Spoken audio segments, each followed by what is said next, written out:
Hi guys! Good morning from OFW Guides. Ang pag-usapan natin ngayon is about sa mga ilang katanungan ng ating mga OFW na pupunta dito sa Czech Republic or pupunta sa ibang panig ng mundo. Yun yung pag-usapan natin ngayon. Pero mostly kasi to, mga payo ko is about sa Czech Republic. Ang unang katanungan natin guys is about to sa SSS. May nagtanong kasi sa atin sa YouTube channel natin. So sa isa sa comment, kung paano daw po magbayad ng SSS gamit or kapag nandito ka na sa ibang bansa.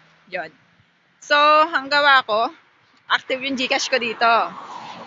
Hindi ko lang ino-on yung location kasi pag ino-on ko yung location, nagkakaroon siya ng problem. So, parang hindi niya tinatanggap. So, ino-off ko yung location niya. Tapos, pag off na yung location niya, na-open ko na si GCash ko. Basta active yung SIM card ko. So, open yung GCash ko. Then, doon ako nagbabayad ng SS ko. So, ang reminder ko lang dyan sa mga gusto magbayad ng SSS nyo through online kapag nasa ibang bansa na kayo. So, reminder, dapat po ay active ang inyong SSS online registration. So, bago ako pumunta dito sa ibang bansa, activate muna ako ng SS online ko, kaya nakakapagbayad ako ng SS contribution ko at saka ng SS loan ko. Yun po yung mahalaga doon. Tapos from GCash, syempre lalamnan nyo si GCash.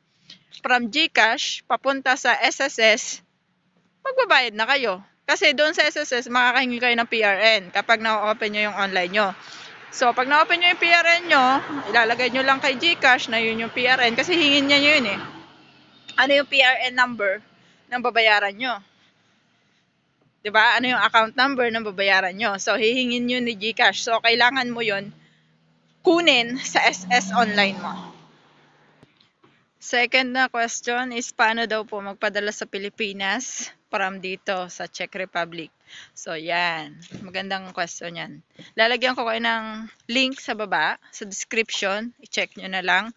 Ilalagay ko doon yung link ng Wise. So, ano ba yung Wise na tinutukoy ko? Ito yung remittance from dito sa Czech Republic papunta sa Pilipinas. So, ang laki ng ano niya, exchange rate niya. So, maganda yon kumpara doon sa mga ibang palitan or ibang remittance dito sa ibang bansa. So, from your Wise, dadalhin mo siya sa bangko mo.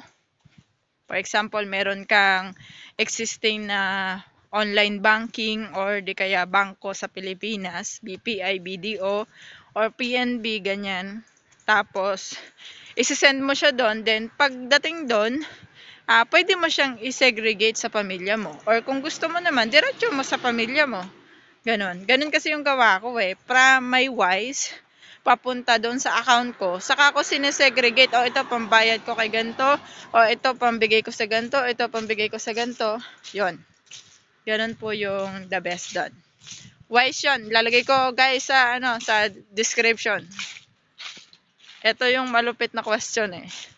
Question talaga to. Lagi itong tinatanong sa akin eh. Sabi nila, bakit daw hindi ko ini-specific na sabihin ang sahod dito sa Czech Republic? Oh my gosh. Ito na tayo guys. Okay, bibigyan ko kayo ng malinaw na sagot kung bakit ko hindi siya ini-specific or in general lagi yung sinasabi ko.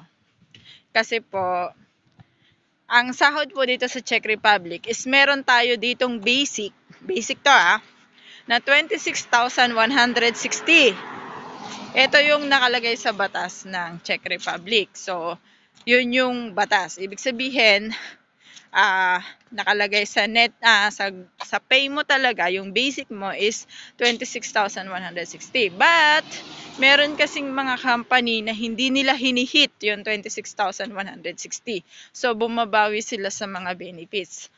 Siyempre, yung mga Pinoy, dahil gusto na nilang makaalis, minsan, hindi na nagiging factor sa kanila yung, hindi naman siya, kumbaga, hindi niya ibinigay yung sahod talaga dapat na meron. For example, parang dyan sa Pilipinas, ikaw Manila rate ka. Pero meron kang nadyutihan na hindi siya Manila rate. Although, nasa Manila pa rin siya. Ganon din po yun dito.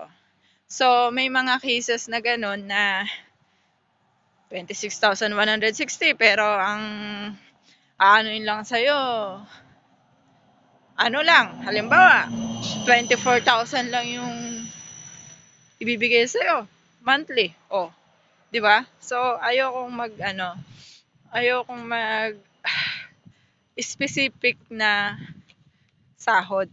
Kaya ako ginagawa siya in general, sinasabi ko na lang sa inyo na more or less ganito yung matatanggap nyo. Hindi ko na sinasabi yung ang basic kasi namin ganito, yung makukuha nyo is ganito. So, hindi ko na po yung binabanggit.